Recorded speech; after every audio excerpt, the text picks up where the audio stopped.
Nightmare missiles strikes over Kyiv, smoke rising over Odesa, sirens blaring, headlines Russia escalates attacks, NATO holds emergency talks, Geneva faces talks collapse.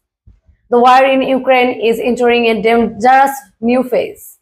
Over the past 48 hours, Russia has launched a barrage of long-range missiles attacks on Ukrainian cities, including the capital Kyiv and the strategic port city of Odesa, in what analysts are calling one of the largest coordinated strikes seen in early 2024.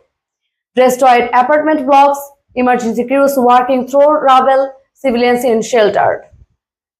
At least 53 people have been killed and hundreds injured, according to the Ukrainian official.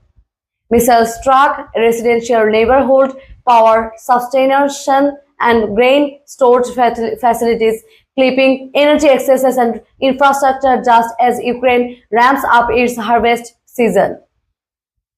President Volodymyr Zelensky called the strikes as a calculated act of terror, accusing Moscow of trying to destabilize Ukraine ahead of the winter. Russian Defense Ministry spokesperson, military satellite image maps animation of missile trajectories.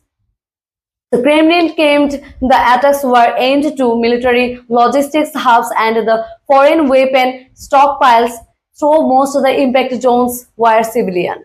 Russian President Vladimir Putin has remained defiant, suggesting Ukraine's recent gains in the eastern Donbass and Zaporizhzhia regions crossed a red line.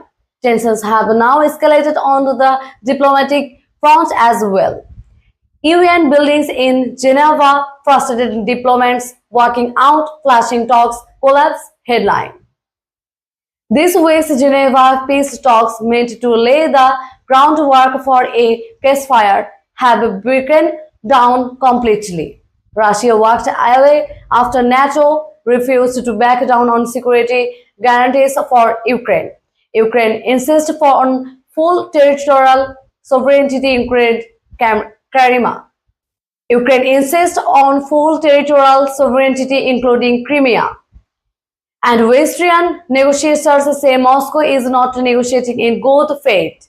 The breakdown has triggered emergency meetings across NATO headquarters in Brussels.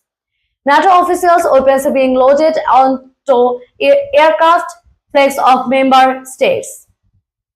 In response to the latest escalation, the NATO is considering a new military aid package, which could include first, longer-range missile system, second, enhanced air defense interceptors, third, satellite surveillance upgrades, and the last one, faster delivery of promised F-16 fighter jet, now set to arrive within weeks. But there's a growing concern about how far NATO can go without triggering direct confrontation with Russia. A senior NATO official told Reuters, "We are walking a tightrope. Ukraine must be defended, but escalation must be avoided. Civilians boarding trains, refugee centers, United Nations aid trucks." On the ground, the humanitarian toll is growing. More than 80,000 civilians have been newly displaced just in the last 2 weeks, many fleeing frontline areas with no power, no shelter, and limited food access. UN agencies say the war is entering its deadliest period since the invasions began in 2022 and warn that without renewed diplomacy, millions more may be forced to flee by winter. Somber Western music over scenes of empty streets, damaged cathedrals, Ukrainian flags flying over rubble. With winter approaching, peace talks in ruins and missile strikes escalating, Ukraine faces another long, uncertain chapter in a war that shows no sign of ending. The war watches as the stakes grow ever higher. Should NATO do more, or does that risk a wider war? Share your thoughts below and subscribe for frontline updates and geopolitical analysis.